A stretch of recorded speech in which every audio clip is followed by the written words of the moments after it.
Hello everybody, I'm Pullows and this is The Other Side of the Pullow, which is a series on my channel where I talk about anything from new games coming up, updates, game controversies, things with monetization, really just anything that's like doesn't fit into a just like chill vlog session is in this series. So today we'll be, as you guessed it, I don't know, maybe they gave it away there, we'll be talking about Moonbreaker, everything we know so far.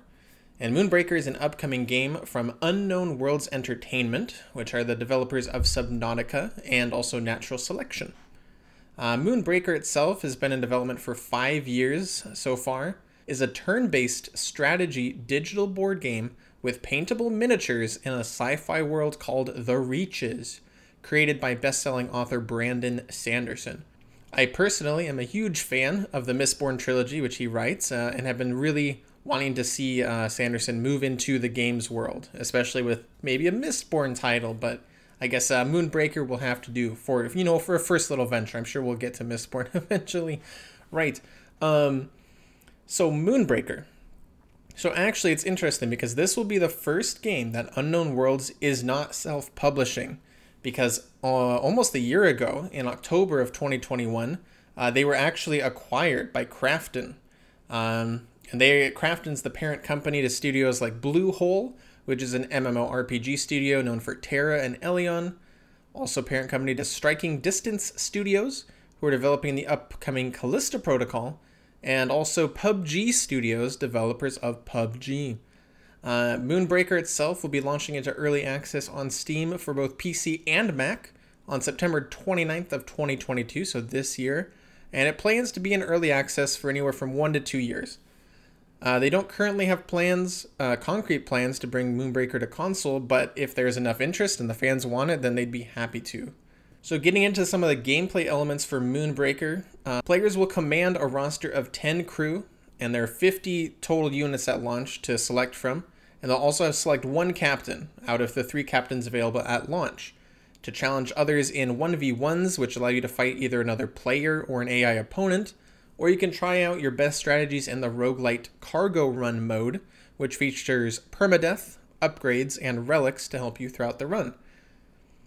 Each turn you will have an increasing amount of cinder to spend, which is the game's resource, kind of like a mana system almost, and up to 3 of those cinder can be banked, much like Legends of Runeterra's mana system. At the beginning of each match, you're going to be able to select from a few different randomized ship assist abilities, which you'll be able to deploy during the game. So it could be something like calling in an orbital strike, maybe scan an area, pull in some boys. They're random. They're going to be different setups every time. And then each individual unit will have their own special ability, with captains having multiple abilities.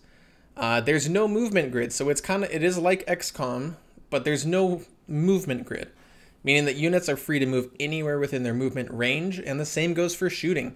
If you can see it, you can shoot it, but it might not be very accurate if you're at long range and the enemy's behind cover. Speaking of cover, Moonbreaker features a cover system, again much like XCOM, which includes hard and soft cover to protect your squishy units from ranged fire, or maybe provide cover for a melee unit to sneak up on an unsuspecting victim. And of course, it wouldn't be a miniature game and a board game without the ability to paint your own miniatures. And these are the same tools, same techniques that you would use in real life. And you can even mix and save your own colors. So all of that's the basic overview, the basic, what you need to know about this game before we dive into some more specifics. So the first thing to really talk about will be the story of the game, right? So we have Brandon Sanderson here, and the devs actually reached out to him to, work on the story. So what exactly has he created? Well, it takes inspiration from Firefly and Guardians of the Galaxy, with the kind of, little ships, and you got your captain and crew going on little adventures. I actually just recently finished showing the girlfriend Firefly for the first time, so this is kind of like excellent timing with that, and Firefly being one of my favorite series of all times. When talking about the story specifically, we have a quote here from Rock Paper Shotgun. It's a Rock Paper Shotgun article, and they had a lot of these. I'll be presenting a few articles and quotes here that had little hands-off demos at Gamescom. And here they say that what you're fighting around and over are a series of fairly small moons clustered together around a sun, each with a core of cinder. Since cinder is so useful, people want to drill down into them moons, hence the name Moonbreaker. This concept, as well as the different cultures and the stories for many of the characters, comes from Brandon Sanderson. I've never actually seen his name like that before, but... And next up, we have a quote from a Digital Trends article, which features Charlie Cleveland, who's the game director for Unknown Worlds, talking again about the story. He says, "I think of it like Canterbury Tales in space," Cleveland says. "We're telling the story of 10 different captains. We have 3 to start, and we're dripping them out one by one as we get them done. You're going to see how their backstories interweave with each other in surprising ways. We want these to be big moments, like Game of Thrones. New episode came out. Can you believe what just happened? That's what we want. That's what they're looking for." And we'll get to like how they're going to do that in a little bit here. Next quote we have is from an article written by VG247.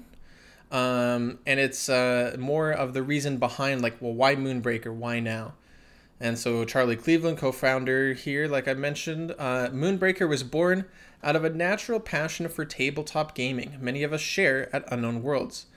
Our aim with the game is to reduce the traditional barriers associated with tabletop gaming and miniatures while retaining the hobbyist appeal that makes the genre so special. After several years in development, 5 specifically, we're thrilled to officially reveal Moonbreaker and look forward to working with the community to evolve the game while it's in early access. So again, just a little background there, kind of like the why and what it's about. I really like, the sci-fi setting, of course, and it being, the reaches. It's like this far out, maybe somewhere on like an outer rim kind of area. You just have a few moons clustered together, each with their own cultures, and they're, fighting over a scarce resource. And also probably like totally screwing over indigenous cultures and people and environments, and we're the baddies. Probably, right? Pirates. I mean, who isn't up to if you're a pirate? But I'm really looking forward to like the story itself specifically a lot. I love Brandon Sanderson's writing again, so I'm really excited to see what he does here. Now moving on to monetization, the price point. And here we have an article from Games Radar talking about that it's not going to be a free-to-play game, right? It's going to be a buy-to-play. It's a $30 early access bundle, and that will come with enough to get all of the 50-ish launch units and then some. You won't get the highest rarity versions, but rarity differences are purely cosmetic, and everything is unlockable through gameplay, as well as a mastery system similar to Dota's. So it will be a buy-to-play game, though there will be seasonal content which could be monetized, and there will also be booster packs of some variety or description that will be monetized as well. And honestly, that's about all we know about the monetization aspect so far. Like, all that's confirmed. Like I said, there will be seasonal content. Some of that is going to be released for free, and it will contain time-limited content. But there's no confirmation of a paid track. You have to assume that there will be, like a battle pass system, but there's no confirmation. And the devs also mentioned that there will be a store with booster packs, though I couldn't nail down specifically, is that for units? Is that for captains? Is that for colors? Is that like a loot box? Like, what all do you get there? And, well, what happens if you get duplicates? And can you craft units with something? Like, not so sure on all those systems. What I am pretty certain about, though, is that there is one currency, and you earn that currency just by playing the game. So you'll earn it by playing the game, you earn it by buying into the game in the first place, and then you can do with that currency what you will. Thankfully, though, regardless of how they monetize it, they say that all of the units and captains will be obtainable for free. And specifically now, going into more of the modes. Like I mentioned before, there are 3 modes that will be present at early access launch. You have PvP, which is versus other random players or friends. You have versus AI, and then you have cargo runs, which is a PvE experience. And there are conflicting sources. I couldn't find whether or not Moonbreaker was mainly a PvP game that also had a roguelite PvE mode on the side, or if it was mainly a PvE game, and then it had PvP on the side. And the devs don't say either way, so I guess we'll have to wait and see what their focus is here. If they're really going to hammer down the PvP or the PvE aspect, I'm fine either way. You're going to be able to make progress in any of the 3 modes, so that all works for me. As a PvE player myself, though, I would love to see that they would focus on like the cargo run aspect, but that is yet to be seen. And in the versus player and versus AI matches, the kind of how it's set up is that you'll have a roster that you determined ahead of time, featuring 10 crew members and 1 captain. And the goal ultimately is to eliminate the enemy captain before they kill your captain. And in the PvP mode specifically, there's a 75-second turn timer, but there are no turn timers present for PvE. And also, the developers say that the matches last around 12 minutes on average so far. Some, of course, will be longer, some will be shorter, but about a 12-minute runtime for your PvP matches or versus AI. And so you're not going to start out with your full roster deployed. It's not like Warhammer, you know, where you put all your units down on the field and then, wow, you do this huge battle. You're going to start with maybe your captains deployed, and then as you get Cinder every round, you're going to be able to deploy more or use more abilities. And in addition to that, you can only have up to 6 crew members and your captain out at any given time. So it's not going to be like this 10v10 thing. It's going to be up to ultimately 7 models at a time. And throughout all of the modes, presumably as you use a unit, right, you'll receive mastery for that unit, which will be a system similar to Dota 2's mastery system. And this will allow you to unlock new features for both that unit and your whole crew. Nothing, of course, will give you a gameplay advantage and will be purely cosmetic. So that's kind of the form of player progression here, is through the units and actually using individual units and captains, leveling them up and getting rewarded for doing so. And while we're talking about the units still, they will be voiced. So there aren't animations necessarily for the units, but there actually will be voice acting for them, which I think is nice to make it feel a bit more alive, but still really rooted in, you know, the board game kind of feel. There's also unit rarity, as kind of mentioned before, and that is tied to a purely cosmetic appearance. So maybe there's like, you know, the rare version doesn't have like a shoulder pad, but then the epic version has 2 shoulder pads. I don't know exactly. I don't think we know the specifics of that, but there will be unit rarity, and you won't start with like the rarest units. You'll have to, I don't know if you earn them, I don't know if you upgrade them or purchase them or how that works, but everything will be available for free by playing the game. So going back to the modes then, the main PvE mode, Cargo Run, is a roguelite experience that's random every time you play, right? So it's roguelite, it's much like, you know, Slay the Spire, Enter the Gungeon, these kinds of things. And you'll have a smaller crew, only bringing 5 units and your captain, so 6 total. You'll be moving through 5 different areas, which will each have a cargo drop, which will provide an upgrade to the unit that picks it up. Sometimes you're not going to want to do that, though. Maybe it's heavily guarded. You might risk getting one of your units killed. And spoiler alert, if a unit dies while in the run, they are dead for that run. Any health lost, any units killed, that is permanent for that run. So you need to be very careful. It's that, you know, again, that roguelite gameplay. There are also bosses for the cargo run, and I'm not sure if this is a boss in each area, maybe a boss at the end. But they are custom for the cargo run, so they're not like enemies from, you know, other units or anything. They are custom made for the cargo run. In addition to the upgrades that you can find from the cargo, you'll also find relics. Maybe you get those as you complete an area, and that will kind of act in a similar way to how it does for Slay the Spire. And again, as mentioned, there's permadeath.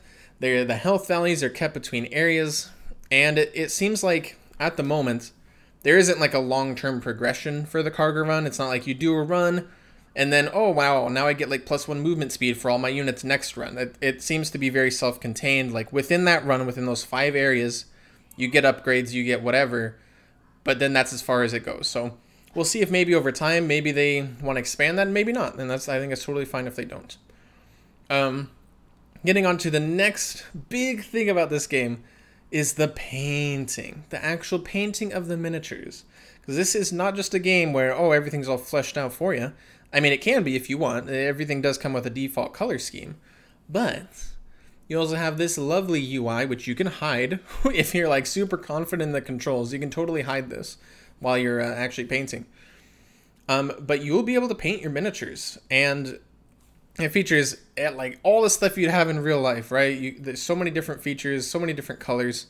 You'll also be able to select certain areas. So like, I just want to paint the wings here. then you can select that and it'll only paint the wings. So you're not, you don't have to, oops, I colored outside the lines or whatever, which for me will be really nice because I color outside the lines pretty often. And thankfully too, there will be an undo button. So oopsies, made a mistake, just undo it. And you can airbrush, you can dry brush, you can put a base coat on and other cool miniature painting terms that I don't know, but you can read there. Suffice it to say though, this tool is extensive. You can even mix your own colors and then save those. So if you don't see a color that you like, we'll make one, just like you could with real paint on a real mini. And all the models, again, will come with a base color scheme that's created by professional miniature painters, using their in-game tool. So it's not like they're using a third-party thing and they're pouring it in or something like that. No, they are using the in-game tool to create it. And they've talked about adding like import-export. I know it says it there, so I have to feel like that's pretty solid, maybe far along too, that you could share your creations, your color scheme with other people. Maybe you could have like a community and have a certain stripe that you put on there, a certain color or whatever it might be. I think the idea of sharing all of this sounds really cool. And they also have said that they might eventually look into kit bashing, so take maybe the wings off of this guy and put them on, I don't know, like a smuggler or something. Who knows? But nothing currently is planned for that, though they have said that they'd be open to it. It sounds pretty cool to them. Another thing that makes this game really unique is they're going to have these audio dramas. So it's basically like podcasts, and it's the story of the game, and it serves to help flesh out the universe and the story that Brandon Sanderson has created here. And they'll be released as the game updated. Maybe they'll come in with the seasonal content, maybe intermittently between then. And these will basically tell the story of, maybe a captain or a culture or a specific unit, or maybe the past, or, and these audio dramas will be available to play just in-game. You're painting or something, you paint this certain captain and you're listening to their story. They'll also be available externally on, wherever you'd get podcasts. So you listen to them on the go, listen to them in the game. Kind of ties back to that whole, they want it to be like, oh no, there's a cliffhanger, what will happen? And then, next season's like you find out that they survived, but they lost their arm. I don't know. Stuff like that. The whole Game of Thrones kind of thing. And that whole, this continuing story that just grows and evolves and isn't just, right there in your face. It's a miniature game. Like, they want it to have the same depth of lore as, Warhammer 40K does, but they're going for a much more optimistic, and not a grimdark, but a very, optimistic world. And so they have a lot of story already. They've been writing for years on this. Brandon Sanderson has, and they're really excited to finally start getting that all out. And then when it comes to update schedules and the future, so as previously mentioned, the game will release into early access on September 29th of this year, 2022, and it plans to stay there for, 1 to 2 years. And then presumably, I assume during this time, we'll start seeing those seasonal updates, and we'll have 3 seasonal updates a year, and each season will last 4 months. So each new season will bring a new captain, as well as focusing on the culture of a new moon cluster. So, maybe there's like an outlaw, like a rogue den or something, and maybe another one that's very biological and, focused on farming or something. Like, it will be, that's kind of the content that they plan to introduce. They introduce kind of like new sets almost in that sense with the seasonal content. And of course there will be, bug fixes, hot fixes, and then also minor feature updates as the game progresses as well outside of seasonal stuff. And Unknown Worlds, they've stated a lot that they really, if the interest is there and if the fans are there, they plan to keep updating Moonbreaker for years, maybe even decades to come. They talked about wanting it to be like, a game of the generation, much like Pokemon or Yu-Gi-Oh! Like they want this to be big, and they're very passionate about it. They're putting the resources in. They really want it to make it work, and I think that's really I love seeing. The devs are making a game that they want to see, that they want to play. And I think for me, that's passion is so key and makes such a great game potentially. And prior to the September 29th launch, there will be 2 preview weekends where players can try out the game on Steam. We don't know those dates yet, but definitely be sure to tune into, the Steam page and their Twitter and forums and such to keep an eye on that. I'm definitely looking forward to those. And so closing thoughts then, I'm very I'm very hopeful. I always say cautiously optimistic about Moonbreaker. I didn't actually watch Gamescom live because I felt like there wouldn't really be anything there, but guess I was wrong. I had to look into this afterward, and then I saw Brandon Sanderson, and I was like, oh my god, is this like a Mistborn thing? And it wasn't, and I was disappointed, but I was like, wait, this still sounds pretty cool though. And as somebody who loves XCOM, I don't play it a lot, but I love the style, that tactical RPG, right? I love board games. I love card games. I love deck and roster building. I think the most fun part of like Legends of Runeterra or Hearthstone is building these wacky wild decks. I love Brandon Sanderson, and I know I've wanted to get into miniatures for a while. I do have the board game Star Wars Armada, and you don't actually paint the minis, but you get the ships, and it's so cool. It's like Clone Wars, and it's like, wow. Well, there is Clone Wars stuff, and that idea has always been really appealing to me. So it's always been like a hurdle of like getting into it. And I have to paint, and I have to get all the different paints, and then if I mess something up, and it's just been, and also the money that is required to invest. Where do I store it all, So I think it is really cool that they're branching into this space. They're saying, we're gonna fix this. We're gonna make a digital board game that is miniatures, that is painting, that is detailed, that is in depth, that has a story, that is story driven, and at a cheap enough price tag. So far, we don't know the full monetization, but it sounds very promising, and we'll have plenty of time to like check it out and see it as it develops as well. I am, though, of course, always skeptical about monetization. I think for me, it's 5 years into development for them, though none of that's been public. But they haven't nailed down what they want to do yet, which is either good or bad, right? They could be looking to wait to see players' feedback, or maybe they aren't sure yet. But it does make me worried. The $30 price tag up front, that seems totally reasonable. To me, then it's a matter of how much do you plan to charge players after that initial purchase? With only 3 seasonal, presumably battle passes a year, I feel like that's pretty good, depending on how expensive those are. I'm really wondering how they do their microtransactions. Or do you have to pay for maybe some colors, or at least you can pay to get them earlier than progressing? Or I know that they talked about limited time content with the seasons. So is that, FOMO is never a good thing for consumers, and means that you're not going to be able to go back and do, a previous season, presumably. So I'm worried about that.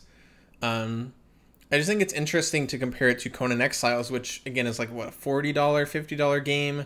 Previously had just DLC packs that would come out, $10 each, but now they're moving to, this seasonal pass, and then with a battle pass, and then individual items in the store. And this Moonbreaker feels similar in that sense. And I don't necessarily know that I like that. I think I'd rather have a free game chock full of cosmetic microtransactions that I can still earn the stuff that I want to earn, versus paying money up front and then also paying in microtransactions and then also paying for seasonal content. But if you had to exclude all of that, maybe the asking price would be $90 instead of $30, which so I don't know. we'll really just have to see how it pans out. Get in games, see if they have any monetization set up off the bat, start looking at that, start seeing, how much money or how much stuff do I get for my dollar, It is interesting too. They mentioned that the $30 purchase, it doesn't just buy you all of the roster. It's it gives you the currency. So potentially then can I just be well, I don't want to buy the units, I want to earn them, and then use my currency for maybe some cosmetic stuff? I'm not sure. I'm not sure if that's a viable route, but I think I'd much prefer that, because I like the progression. I like getting the units and then leveling up the units, and I don't like to just buy stuff outright. I'm a progression gamer. I'm a journey, not destination type of gamer. But we'll see. And that's really, we'll see, because we know so little about their monetization so far. I will say that like the idea of, you know, either just on my own or maybe on a stream, just like chilling out and painting some minis and talking to chat or listening to the, you know, to the audio dramas, or painting, you know, with my girlfriend, like that sounds super chill. And like comparing them, be like, oh, that's cool what you did with that, and like that sounds super chill.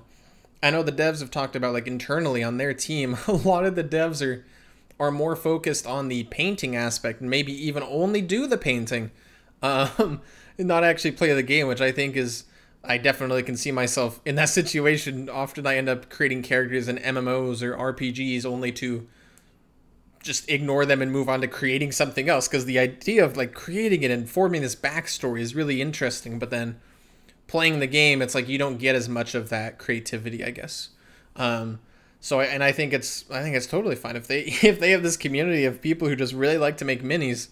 I think that's awesome. They've talked about, you know, it's a mini game, so maybe in real life we could have minis. And I think their big issue, what they've said, is like they don't want the plastic minis. You know, they made Subnautica, which is all about, you know, the ocean and everything. It's like you don't want to be putting more plastic out there, right? So they've thought about it though. I mean, I'm sure in the future it wouldn't surprise me if we did eventually see some actual real life minis, but they just have to figure out how they want to do that, like sustainably and you know, all of that stuff. But yeah, in summation, I'm really looking forward to it. I'm like, there's such a gaming drought right now. I play Legends of Runeterra and I check in with No Man's Sky. And besides that, I'm like just desperate for a video game, and this looks good. Moonbreaker looks super solid. So I'm hoping that those weekends, those two preview weekends, come soon, and just really looking forward to it. Also, so you know, I found my data on the Moonbreaker stuff from multiple sources, different articles, different videos, interviews, and all of those will be linked down below in the description. So if you're like, oh, where did she get this info or that info or whatever, it's all down below. You can watch all the same stuff I did, draw your own conclusions or what have you. So I think that's really important. Like, I know one of the things when I watch a video, I'm like, you know, the creator's like, oh, and this will happen. It's like, oh, where is that info? Where does it say that will happen? Or where does it say that monetization will be, in fact, be what it is, you know? So I think, you know, showing your sources is really important. So those will all be down below. And yeah, cautiously optimistic. Looking forward to it. And as we get more updates on it, if they're big enough, you know, I plan to make more content about it. This game is something I really want to invest in and kind of be at the ground floor of as much as I'm able to. Because it seems like something that like the devs want to work on it for the long run. I'd love to invest in it for the long run and time, and it seems chill. Brandon Sanderson, Unknown Worlds, Subnautica, seems great. So thanks so much for watching, y'all. I hope you have a good one, have a good weekend, have a good day, have a good nap, I don't know, have a good video watching. I'll catch you on the next one. Bye!